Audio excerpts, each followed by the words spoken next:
ಕರುನಾಡ ದಾಸನ ಅಗ್ನಿ ಪರೀಕ್ಷೆ ರವಿಚಂದ್ರನ್ ಹೇಳಿದ್ದೇನು. ನಮಸ್ಕಾರ, ಫಸ್ಟ್ ಕನ್ನಡಕ್ಕೆ ಸ್ವಾಗತ. ಇದು ಎಡಿಟರ್ ಸ್ಪೆಷಲ್. ಗೆಳೆಯರೇ, ಇವತ್ತು ನಾನೊಂದು ಸ್ಪೆಷಲ್ ಕಂಟೆಂಟ್ನೊಂದಿಗೆ ನಿಮ್ಮ ಮುಂದೆ ನಿಂತಿದ್ದೇನೆ. ತಪ್ಪು ಮಾಡೋದು ಸಹಜ ಕಣೋ, ತಿದ್ದಿ ನಡೆಯೋನು ಮನುಜ ಕಣೋ ಅಂತ ರವಿಚಂದ್ರನ್ ಹೇಳಿದ್ದಾರೆ. ಪ್ರತಿಯೊಬ್ಬರು ಒಂದಿಲ್ಲೊಂದು ತಪ್ಪು ಮಾಡಿರ್ತೀವಿ. ಕೆಲವರು ಕೋಪಕ್ಕೆ, ಆಕ್ರೋಶಕ್ಕೆ ಬುದ್ಧಿ ಕೊಟ್ಟು ದೊಡ್ಡ ತಪ್ಪು ಮಾಡಿಬಿಡ್ತಾರೆ.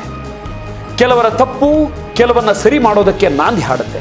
ಮೊನ್ನೆ ತಾನೇ ಕೊಪ್ಪಳದ ಕೋರ್ಟ್ 3 ಅತ್ಯಾಚಾರಿಗಳಿಗೆ ಮರಣದಂಡನೆ ಶಿಕ್ಷೆ ವಿಧಿಸಿದೆ.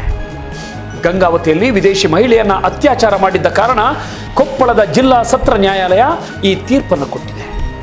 ಹೆಣ್ಣಿನ ಎದೆ ಸೀಳು ಸ್ವಲ್ಪವೇ ಕಂಡರೂ ಸಾಕು ಮುಗಿಬೀಳಲು ಆತುರ ತೋರುವ ಈ ಸಮಾಜದಲ್ಲಿ ಈ ಮರಣದಂಡನೆಯಿಂದ ಏನಾದರೂ ಉಪಯೋಗ ಆಗುತ್ತಾ? ಖಂಡಿತವಾಗಿಯೂ ಇಲ್ಲ. NCRB ಅಂದರೆ ನ್ಯಾಷನಲ್ ಕ್ರೈಮ್ ರೆಕಾರ್ಡ್ ಬ್ಯೂರೋ ನೀಡುವ ದಾಖಲೆಯ ಪ್ರಕಾರ ದಿನಕ್ಕೆ 80 ಅತ್ಯಾಚಾರಗಳು ನಡೆಯುತ್ತಿವೆ. ಹೌದು ಬಾಸ್, ನೀವು ಕೇಳಿಸ್ಕೊಂಡಿದ್ದು 80 ಸತ್ಯ, ಅದು ಸರಿ ಇದೆ. 80 ಅನ್ನೋದು ಸಣ್ಣ ಸಂಖ್ಯೆಯ. ಇದರ ಮೇಲೆ ಹಿಂದಿಯಲ್ಲಿ ಒಂದು ಸಿನಿಮಾವೇ ಬರುತ್ತಿದೆ. ಆ ಚಿತ್ರದ ಹೆಸರು ಕೂಡ 80, ಅರ್ಥಾತ್ ಹಿಂದಿಯಲ್ಲಿ ಹಸ್ಸಿ. ಇನ್ನು ಎಷ್ಟು ಸಿನಿಮಾಗಳು ಬರಬೇಕು, ಇನ್ನು ಎಷ್ಟು ಮರಣದಂಡನೆ ಶಿಕ್ಷೆಗಳು ಪ್ರಕಟವಾಗಬೇಕು? ಅಸಲಿ ಸಮಸ್ಯೆ ಎಲ್ಲಿದೆ? ಅದು ಪೋಷಕರು ತಮ್ಮ ಮಕ್ಕಳನ್ನ, ಅದು ಗಂಡು ಮಕ್ಕಳನ್ನ ಬೆಳೆಸುವ ಕ್ರಮದಲ್ಲೇ ಇದೆ. ಹೆಣ್ಣು ಮಕ್ಕಳಿಗೆ ವಿಪರೀತವಾದ ನಿಯಮಗಳು, ಸಂಪ್ರದಾಯದ ಕಟ್ಟಳೆಗಳನ್ನು ಹೇರುವ ಬದಲಿಗೆ ಗಂಡು ಮಕ್ಕಳಿಗೆ ಹೆಣ್ಣನ್ನ ಗೌರವಿಸಲು ಬೇಕಾದ ಸಂಸ್ಕಾರ ಕಲಿಸಿಬಿಟ್ಟರೆ ಅರ್ಧ ಸಮಸ್ಯೆಯೇ ಸಾಲು ಅಲ್ವೇ? ಇದಾಗಿದ್ರೆ ದಿನಕ್ಕೆ 80 ಅತ್ಯಾಚಾರಗಳು ನಡೆಯುತ್ತಿರಲಿಲ್ಲ. ಅತ್ಯಾಚಾರ ಮಾಡಿದ ಕಾರಣದಿಂದ ನೇಣಿಗೆ ಕೊರಳೊಡ್ಡುವ ಸ್ಥಿತಿ ಯಾರಿಗೂ ಬರುತ್ತಿರಲಿಲ್ಲ. ಒಂದು ಹೆಣ್ಣಿಗೆ ವಿಕೃತವಾದ ಮೆಸೇಜ್ ಕಳಿಸಿ ಪೀಡಿಸಿದ ಕಾರಣಕ್ಕೆ ರೇಣುಕಾಸ್ವಾಮಿ ಅನ್ನೋ ವಿಕೃತ ಅತ್ಯಾಚಾರಿ ಮನಸ್ಥಿತಿಯವನೊಬ್ಬ ಹೀನಾಯವಾಗಿ ಸಾಯ್ತಿರಲಿಲ್ಲ. ಅವನ ಸಾವಿನ ಕಾರಣಕ್ಕೆ ಅದ್ಭುತ ನಟ, ಸೂಪರ್ ಸ್ಟಾರ್ ಒಬ್ಬ ಜೈಲಿನ ಕಂಬಿಯ ಹಿಂದೆ ತನ್ನ ಬರ್ತ್ಡೇ ಆಚರಿಸಿಕೊಳ್ಳುವ ದುಸ್ಥಿತಿ ಖಂಡಿತವಾಗಿಯೂ ಬರ್ತಿರಲಿಲ್ಲ. ಫೆಬ್ರವರಿ 16, 2026. ಪ್ರತಿ ವರ್ಷ ಈ ದಿನ ಬಂತೆಂದರೆ ಇಡೀ ಕರ್ನಾಟಕವೇ ಒಂದು ಹಬ್ಬದಂತೆ ಸಂಭ್ರಮಿಸುತ್ತಿತ್ತು. ರಸ್ತೆಗಳಲ್ಲಿ ಬೃಹತ್ ಕಟೌಟ್ಗಳು, ಹಾಲಿನ ಅಭಿಷೇಕ, ಅಭಿಮಾನಿಗಳ ಕೇಕೆ, ಸಂಭ್ರಮ. ಆದರೆ ಈ ಬಾರಿ ಕರುನಾಡಿನ ಬಾಕ್ಸ್ ಆಫೀಸ್ ಸುಲ್ತಾನ ತನ್ನ 49ನೇ ಹುಟ್ಟುಹಬ್ಬವನ್ನ ಪರಪ್ಪನ ಅಗ್ರಹಾರದ 4 ಗೋಡೆಗಳ ನಡುವೆ ಅತ್ಯಂತ ಮೌನವಾಗಿ ಆಚರಿಸಿಕೊಂಡಿದ್ದಾರೆ. ಆದರೆ ಕಂಬಿಯ ಹಿಂದಿರುವ ಆ ಮೌನ ಹೊರಗಡೆ ಕೋಟ್ಯಂತರ ಅಭಿಮಾನಿಗಳ ಹೃದಯದಲ್ಲಿ ಜ್ವಾಲೆಯಾಗಿ ಉರಿಯುತ್ತಿದೆ. ಇಡೀ ಚಿತ್ರರಂಗವೇ ಮೌನಕ್ಕೆ ಶರಣಾದಾಗ ಕತ್ತಲೆಯಲ್ಲಿ ಒಂದು ಮಿಂಚು ಮಿನುಗಿತು. ಆ ಮಿಂಚಿನ ಹೆಸರು crazy star V Ravichandran. Yes, ಮಿಂಚು ಅಂದರೆ ಸ್ಟಾರ್, ಸ್ಟಾರ್ ಅಂದಮೇಲೆ ಮಿಂಚಲೇಬೇಕಲ್ಲ. ಯಾವಾಗ ರವಿ ಮಾಮ ವೇದಿಕೆ ಮೇಲೆ ನಿಂತು ಅವನು ನಿಮಗೆಲ್ಲ ಡಿ ಬಾಸ್ ಇರಬಹುದು, ಆದರೆ ನನಗೆ ಅವನು ನನ್ನ ಮಗನಿದ್ದಂತೆ. ನೆನಪಿಟ್ಕೊಳ್ಳಿ, ಅವನು ಖಂಡಿತ 2 ತಿಂಗಳಲ್ಲಿ ಹೊರಗೆ ಬರ್ತಾನೆ ಅಂತ ಗುಡುಗಿದರೋ ಅಲ್ಲಿವರೆಗೆ ಕಂಗಾಲಾಗಿದ್ದ ಡಿ ಕಂಪನಿ ಹುಡುಗರ ನರನಾಡಿಗಳಲ್ಲಿ ಹೊಸ ರಕ್ತ ಹರಿದಂತಾಯಿತು. ಡಿ ಬಾಸ್ ಬರ್ತಾರೆ ಬಿಡು, ಇನ್ನೊಂದು 2 ತಿಂಗಳಲ್ಲಿ ಆಚೆ ಬರ್ತಾರಂತೆ.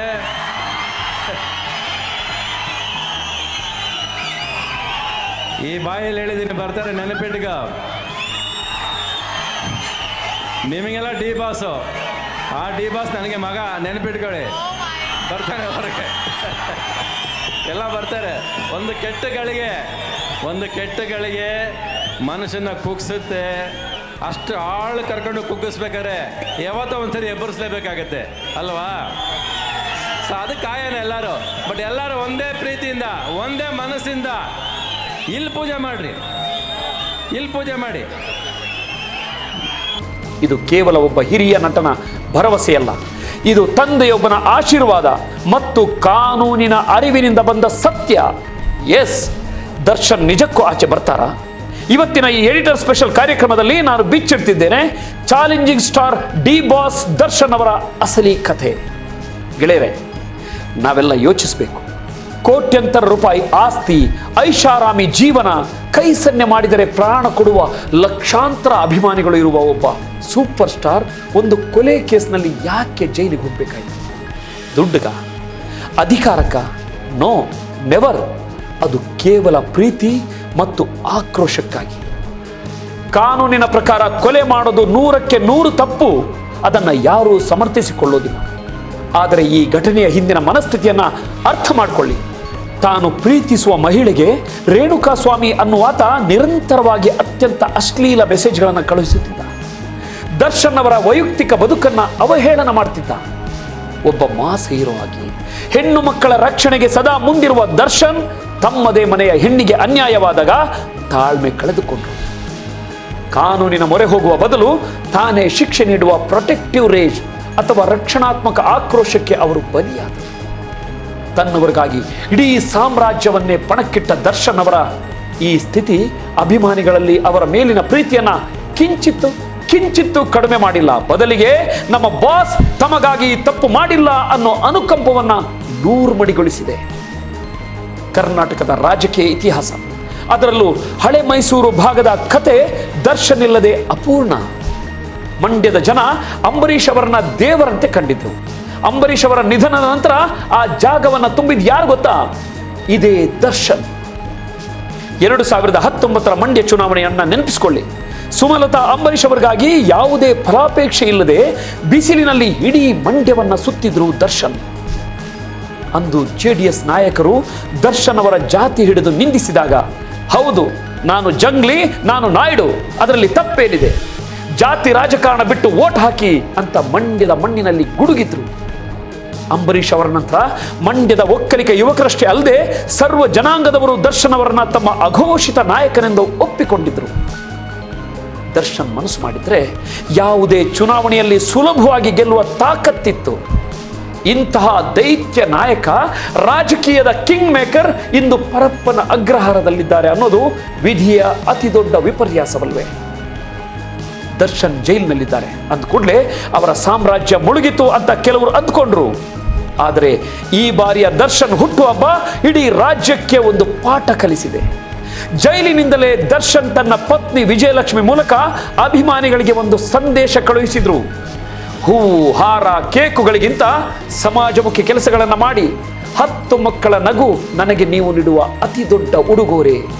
ಎಲ್ಲ ನನ್ನ ಪ್ರೀತಿಯ ಸೆಲೆಬ್ರಿಟಿಗಳಿಗೆ ನಮಸ್ಕಾರ ಹೇಳ, ಇಲ್ಲ ಥ್ಯಾಂಕ್ಸ್ ಹೇಳ, ಧನ್ಯವಾದ ಹೇಳಿದ್ರು.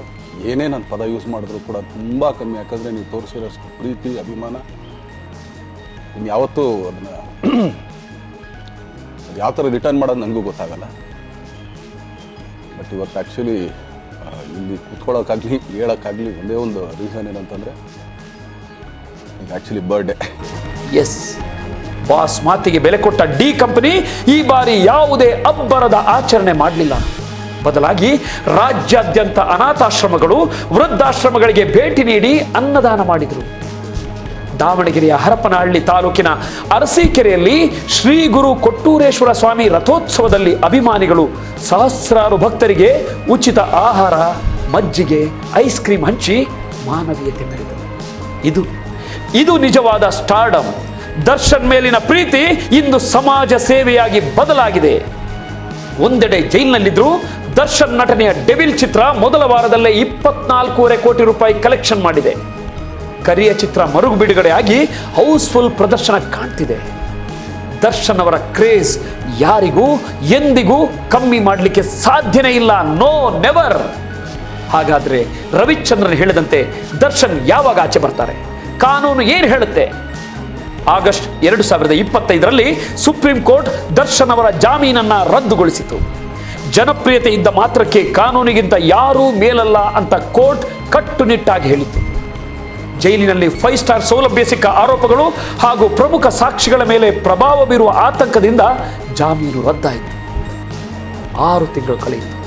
ಆದರೆ ದರ್ಶನ್ ಅವರ ವಕೀಲರು ಸುಮ್ಮನೆ ಕೂತಿಲ್ಲ.